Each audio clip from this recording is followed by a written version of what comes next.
Dans la vidéo précédente, on a posé le diagnostic. Dukkha, c'est pas juste la douleur, c'est pas une humeur triste, c'est pas une condamnation de la vie, mais c'est le nom d'une instabilité plus profonde. C'est le fait de demander à une expérience conditionnée de nous donner une sécurité inconditionnée. Les quatre vérités disent alors, il y a dukkha, il y a une origine de dukkha, il y a une cessation possible et il y a un chemin. Et maintenant, il faut redescendre d'un niveau, parce qu'une origine, c'est pas encore une explication. Dire la souffrance vient de la soif, c'est pas encore montrer comment la soif apparaît, comment elle se durcit, comment elle s'accroche, comment elle fabrique une existence, et comment cette existence reconduit à naissance, vieillissement, mort, chagrin, lamentation, douleur, tristesse et désespoir. Donc dans la vidéo précédente, on a montré le diagnostic, et dans la vidéo actuelle, on va montrer la machine. La doctrine qu'on va étudier s'appelle en pali Paticca Samuppada, qu'on peut traduire par apparition en dépendance, surgissement conditionné, ou production conditionnée. Paticca, ça veut dire le fait de dépendre de s'appuyer sur, de survenir en relation avec certaines conditions. Samuppada, ça renvoie au surgissement, à l'apparition. Donc l'idée, c'est pas tout est vaguement lié à tout, parce que en fait, cette phrase, elle est trop large et trop floue. La production conditionnée, ça sert surtout à comprendre comment dukkha se fabrique.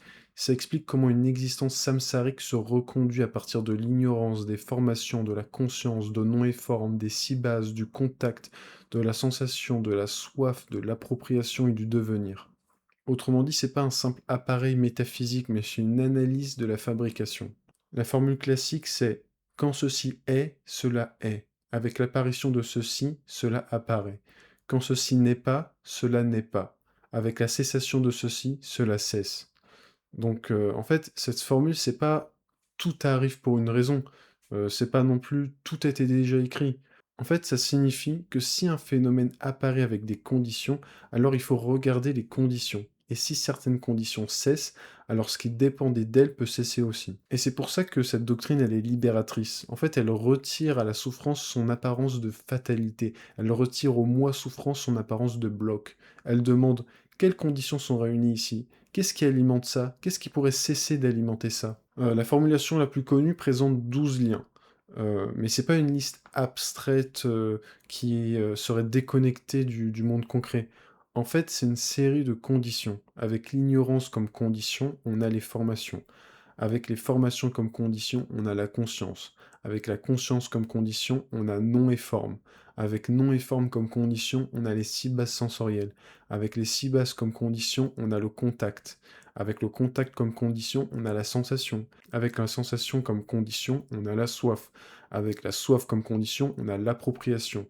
Avec l'appropriation comme condition, on a le devenir. Avec le devenir comme condition, on a la naissance. Avec la naissance comme condition, on a vieillissement, mort, chagrin, lamentation, douleur, tristesse et désespoir. Et c'est comme ça qu'apparaît la masse de dukkha. Mais le fait de parler de cette liste, c'est pas suffisant. Il faut aussi montrer le mécanisme qu'il y a derrière cette liste. Et donc, il faut ouvrir chaque lien. Le premier lien, c'est avidya, l'ignorance.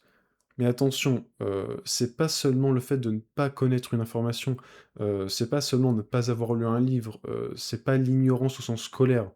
En fait, c'est l'ignorance au sens que c'est une méconnaissance structurante. C'est ne pas voir dukkha, ne pas voir son origine, ne pas voir sa cessation, ne pas voir le chemin, ne pas voir l'impermanence, ne pas voir le non-soi, ne pas voir que l'expérience dépend de conditions.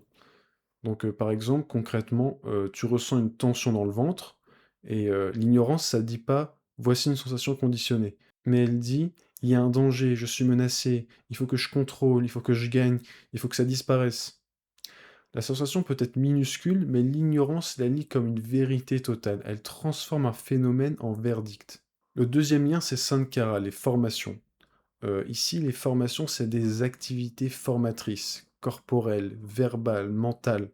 Elles incluent l'orientation volitionnelle, la manière de vouloir, de réagir, de fabriquer une suite. Là, il y a un terme, intéressant qui est chetana, c'est l'intention ou la volition. L'ignorance, elle reste pas immobile, elle conditionne des fabrications. Si je vois pas clairement ma peur, alors je fabrique une défense. Si je vois pas clairement mon désir, alors je fabrique une stratégie. Si je vois pas clairement ma honte, eh ben je fabrique une image à protéger. Et ces fabrications, elles sont pas neutres, elles orientent le corps, elles orientent la parole, elles orientent l'esprit, elles préparent du karma. Donc il faut pas dire que l'ignorance devient les formations au sens substantiel. En fait, ce qu'il faudrait plutôt dire, c'est que l'ignorance conditionne les formations. La méconnaissance active conditionne des réactions actives. Le troisième lien, c'est Vijnana, la conscience. Et là encore, il faut faire attention. La conscience, c'est pas une âme, c'est pas un témoin permanent, c'est pas un petit propriétaire qui se cache derrière les expériences. En fait, la conscience, elle est conditionnée. Et elle est décrite selon 6 domaines: la conscience visuelle, la conscience auditive, la conscience olfactive, la conscience gustative, la conscience corporelle, la conscience mentale. Et quand il y a conscience, il y a toujours conscience de quelque chose dans certaines conditions, avec certains supports, avec certaines tendances, avec une histoire karmique. Et c'est pour ça que, en fait, la conscience, ça peut facilement donner l'impression d'être le soi qui reste. Parce que tout change, mais moi, je suis encore conscient. Et justement, le bouddhisme ancien, il refuse ce refuge. La conscience, elle est aussi prise dans la conditionnalité. Ensuite, le quatrième lien, c'est Namarupa, nom et forme. C'est souvent traduit par mental et matériel, ou esprit et corps. Mais ça peut être un peu trompeur, parce que il faut pas imaginer deux substances, d'un côté un esprit et de l'autre le corps. Nama, ça désigne le côté nommable, mental signifiant, structurant de l'expérience. Et selon certaines définitions, ça inclut la sensation, la perception, la volition, le contact, l'attention. Et il y a aussi d'autres formulations où certains détails vont varier. Ensuite, Rupa, ça désigne le côté formel, corporel, matériel ou sensible. Mais attention, il faut pas croire que c'est un dualisme. En fait, ce qu'il faut comprendre, c'est que c'est une configuration de l'expérience. C'est un processus qui commence à devenir identifiable, nommable, reconnaissable, situé. Hamilton, elle explique que, en fait, Namarupa, ça peut être compris comme un schéma individualisant, un plan conceptuel et formel de l'existence individuelle. Mais il faut pas transformer ce plan en essence, c'est pas une âme subtile, c'est pas une forme platonicienne non plus. C'est pas un vrai soi qui se cacherait sous un nom plus technique. En fait, c'est une configuration conditionnée. Elle dépend de la conscience, et en amont, des formations, des conditions passées, de la manière dont une existence devient reconnaissable. Et certains textes présentent pas seulement conscience puis nom et forme en ligne droite, mais ils montrent aussi une réciprocité. La conscience sert de condition à nom et forme, et Namarupa sert aussi de condition à la conscience. C'est comme deux faisceaux de roseaux appuyés l'un sur l'autre. Si l'un tombe, l'autre tombe. Et en fait, cette image, elle est vraiment importante parce qu'elle empêche deux erreurs. La première, ce serait d'imaginer une conscience pure qui existerait toute seule. Et la deuxième erreur, c'est d'imaginer une forme individuelle qui existerait sans processus de conscience. En fait, ce que la production conditionnée montre, c'est une dépendance mutuelle, pas une substance cachée. Le cinquième lien, c'est Salayatana, les 6 bases. Donc là, on retrouve les 6 portes qu'on a déjà vues dans des vidéos précédentes: l'œil, l'oreille, le nez, la langue, le corps et le mental. Et en face, on a les formes visibles, les sons, les odeurs, les saveurs, les tangibles et les objets mentaux. Et en fait, tout ça, ça forme un maillon. L'expérience conditionnée s'ouvre par des bases. Avec ces bases, un objet peut apparaître, une conscience correspondante peut fonctionner, et le contact devient possible. Le sixième lien, c'est pas ça, le contact. Le contact, c'est pas un simple choc physique, mais c'est la rencontre fonctionnelle d'une base, d'un objet et d'une conscience correspondante. Par exemple, avec l'œil, la forme visible et la conscience visuelle, on a le contact visuel. Entre le mental, l'objet mental et la conscience mentale, on a le contact mental. Le septième lien, c'est Vedana, la sensation ou tonalité affective. Après le contact, l'expérience est sentie, agréable, désagréable, ni agréable ni désagréable. Et du coup, ça c'est intéressant pour la pratique parce que la sensation, c'est pas encore une prison. La sensation agréable, c'est pas encore un attachement. La sensation désagréable, c'est pas encore une haine. La sensation neutre, c'est pas encore une torpeur ignorante. Mais si elle n'est pas connue clairement, elle peut conditionner la suite. Face à l'agréable, la soif peut chercher à retenir. Face au désagréable, la soif peut chercher à repousser. La sensation neutre peut laisser l'ignorance continuer sans être vue. Et donc cette chaîne, elle devient très concrète. On a une porte qui s'ouvre, un contact qui se produit, une tonalité qui apparaît, et à cet endroit précis, l'esprit peut apprendre à voir où il peut recommencer à avoir de la soif. Le huitième lien, c'est tanha, la soif. La soif, c'est pas n'importe quel désir. C'est pas simplement préférer une chose à une autre, mais c'est une tension appropriante, une demande que l'agréable reste, que le désagréable disparaisse, que le neutre soit ignoré, ou que l'expérience donne enfin un point fixe. Par exemple, imagine un regard froid dans une réunion. C'est rien d'extraordinaire, une personne te regarde, puis détourne les yeux. Contact visuel, sensation désagréable, microcontraction. Si la sensation est vue comme sensation, elle peut rester simple. Mais si l'ignorance est là, la soif apparaît. Soif d'être rassuré, soif d'effacer le malaise, soif de redevenir quelqu'un d'approuvé. Le neuvième lien, c'est Upadana, l'appropriation, la saisie, l'attachement. Avec Upadana, la soif se durcit. C'est plus seulement je vais te rassurer, mais c'est ce regard parle de moi. Ma valeur est en jeu. Je dois me défendre, je dois reprendre le contrôle. Upadana, ça peut aussi porter l'image du combustible. Ce qu'on saisit, on l'alimente. Ce qu'on alimente continue à brûler. Le dixième lien, c'est bhava, le devenir ou mode d'existence conditionné. Ici, l'appropriation, elle reste pas une pensée isolée, mais elle conditionne une manière d'être. Si je saisis, je suis quelqu'un qu'on méprise, bah, je commence à parler depuis cette position.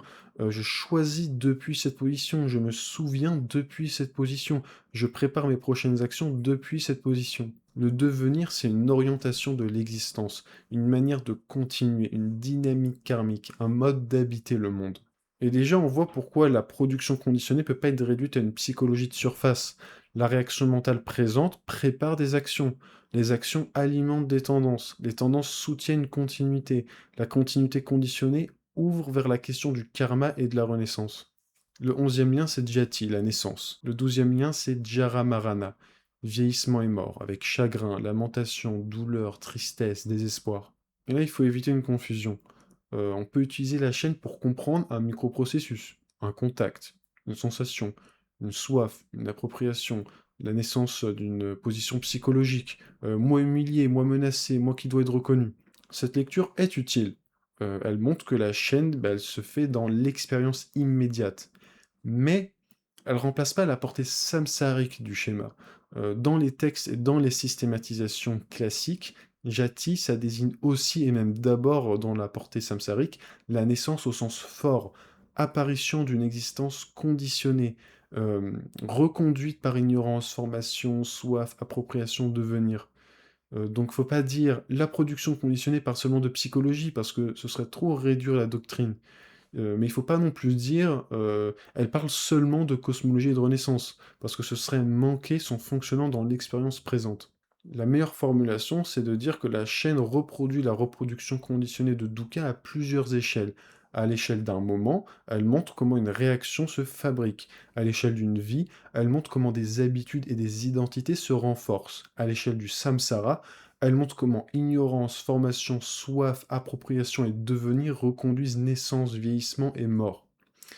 Donc, c'est pas quelque chose de vague, mais ça a toute une architecture de continuité sans soi permanent. Mais la chaîne, elle n'est pas seulement expliquée au sens de l'apparition, elle est aussi exposée au sens de la cessation. Avec la cessation de l'ignorance, cessent les formations. Avec les cessations des formations, cesse la conscience conditionnée par ces formations. Avec la cessation de la conscience, cesse non et forme. Avec la cessation de non et forme, cesse les six bases. Avec la cessation des six bases, cesse le contact. Avec la cessation du contact, cesse la sensation. Avec la cessation de la sensation, cesse la soif. Avec la cessation de la soif, cesse l'appropriation. Avec la cessation de l'appropriation, cesse le devenir. Avec la cessation du devenir, cesse la naissance. Et avec la cessation de la naissance, cesse vieillissement, mort, chagrin, lamentation, douleur, tristesse, désespoir. Donc il faut entendre ça comme une formule de cessation complète de la chaîne. C'est pas une consigne brutale du genre supprime la sensation, supprime la conscience. Le chemin, il demande pas d'écraser l'expérience par la volonté, mais il demande de connaître les conditions jusqu'à ce que les conditions de la soif et de l'appropriation ne soient plus alimentées. Ça veut pas dire on détruit un moi, parce que le moi permanent n'est déjà pas là. Ça veut pas dire on efface le monde, parce que le problème n'était pas l'existence d'un objet dehors. En fait, ça veut dire qu'on cesse d'alimenter les conditions qui reconduisent Dukkha. Et c'est la même logique que dans l'image du feu, parce que, en fait, la flamme, elle s'éteint pas parce qu'on la détruit, mais elle s'éteint parce qu'on cesse de l'alimenter. La production conditionnée donne donc une raison technique à la pratique. Si l'ignorance conditionne les fabrications, alors la sagesse transforme les conditions. Si la sensation conditionne la soif quand elle n'est pas connue, alors l'attention peut devenir un point d'interruption. Si l'appropriation conditionne le devenir, alors le non-attachement n'est pas une morale décorative, mais c'est une intervention dans la chaîne. Maintenant, il faut ajouter une nuance importante. La production conditionnée n'est pas arrivée jusqu'à nous comme un bloc sans histoire. Les textes proposent plusieurs présentations. Certaines listes sont courtes, certaines commencent par un autre endroit, certaines insistent sur une séquence, contact, sensation, soif, certaines mettent en avant la relation réciproque entre conscience et non et forme. Et justement, Chong, il compare le Nidana Samyutta Pali et les parallèles chinois du Samyuktagama.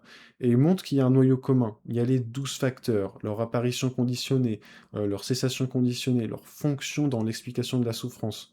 Mais il montre aussi des différences de formulation, des séries abrégées, des définitions qui coïncident pas toujours exactement. Et Bucknell, il a une analyse historique qui dit que, en fait, il faut distinguer la version standard, qui est une version bouclée, qui est liée au Sutta Nipata, et une version branchée par les six sens. Dans la version branchée, on part de l'œil et des formes visibles. Avec l'œil et les formes visibles comme condition, la conscience visuelle apparaît. La rencontre des trois est contact. Avec le contact, on a la sensation. Avec la sensation, on a la soif. Puis le même schéma vaut pour l'œil, le nez, la langue, le corps, le mental. Et en fait, cette lecture, elle est vraiment très utile parce qu'elle montre que la chaîne linéaire peut condenser une structure qui est plus ramifiée. La souffrance, elle se fabrique pas seulement comme une file de dominos. Elle se fabrique à partir de portes, d'objets, de conscience, de contacts, de sensations, de réactions. Et Schulman, il rajoute justement une précision, c'est que dans les textes anciens, la production conditionnée, elle doit pas être aplatie en loi cosmique générale, du genre toute chose dépend de toute chose. En fait, ça vise d'abord les processus de conditionnement mental, la subjectivité, la manière dont l'esprit cherche en soi et la fabrication samsarique de la souffrance. Donc une bonne formulation, ce serait plutôt un truc du genre il existe bien une pensée bouddhique de la conditionnalité, mais ici, dans cette doctrine, le cœur du propos est sotériologique. Il s'agit de comprendre comment dukkha apparaît et comment dukkha cesse. Et plus tard, les traditions vont changer d'échelle. Dans l'Abhidhamma, la causalité, elle devient beaucoup plus fine. Ronkin, il montre qu'il y a un... Il montre en fait ce changement, c'est que on passe d'une chaîne pédagogique de processus à une analyse de réseau. Le Patana, qui est un grand texte de l'Abhidhamma Theravada, il se contente pas de dire que l'ignorance conditionne les formations conditionnent la conscience, etc. Mais il analyse des relations conditionnelles multiples, racines, objets, prédominance, proximité, contiguïté, simultanéité, mutualité, support, support décisif, préexistence, post-existence, répétition, karma, résultat, nourriture, faculté, jhana, chemin, association, dissociation, présence, absence, disparition, non-disparition. Autrement dit, la chaîne devient un réseau. Un moment mental n'apparaît pas seulement parce qu'un seul lien le pousse depuis l'arrière, mais il surgit avec des racines, des objets, des supports, des facteurs associés, des habitudes, des conditions présentes, des conditions absentes, des effets karmiques. Chez Paok Sayadaw, ce changement de zoom, il devient une pratique méditative.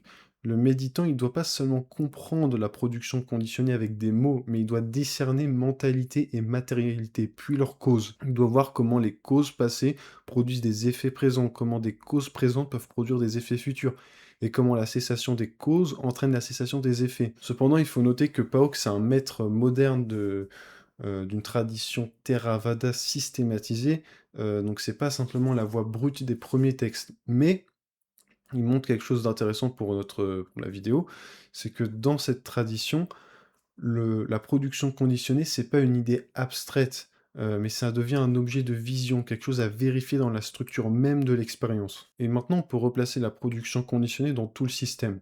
Les 6 portes expliquent où l'expérience s'ouvre. Le contact explique quand une expérience s'allume. Vedana explique le premier goût affectif du monde. Les agrégats expliquent comment l'expérience se regroupe. Dukkha explique pourquoi ce groupe devient non fiable quand il est approprié. Les 4 vérités donnent le diagnostic et la production conditionnée montre la mécanique de l'origine. Elle dit, il n'y a pas besoin d'un soi permanent pour qu'il y ait continuité, il n'y a pas besoin d'une âme pour qu'il y ait des conséquences. Il n'y a pas besoin d'un destin fixe pour qu'il y ait répétition. Il n'y a pas besoin d'un créateur intérieur pour que l'expérience se fabrique. Il y a des conditions, des tendances, des intentions, des contacts, des sensations, des soifs, des appropriations, des devenirs. Et parce que tout ça est conditionné, la pratique devient possible. C'est pas de la magie, c'est pas par croyance, c'est pas par négation du monde, mais c'est par transformation des conditions. Et du coup, on peut se poser une question difficile, c'est que si aucun soi permanent ne passe d'un instant à l'autre, ni d'une vie à une autre, comment est-ce que les actes portent-ils leurs fruits? Si la conscience n'est pas une âme, comment est-ce qu'il peut y avoir continuité? Si tout est conditionné, comment parler de responsabilité? Et donc, bah, c'est le prochain problème. La production conditionnée montre la machine. Dans la prochaine vidéo, on va montrer comment des actes intentionnels peuvent porter des fruits dans cette chaîne sans propriétaire permanent. On va voir le karma.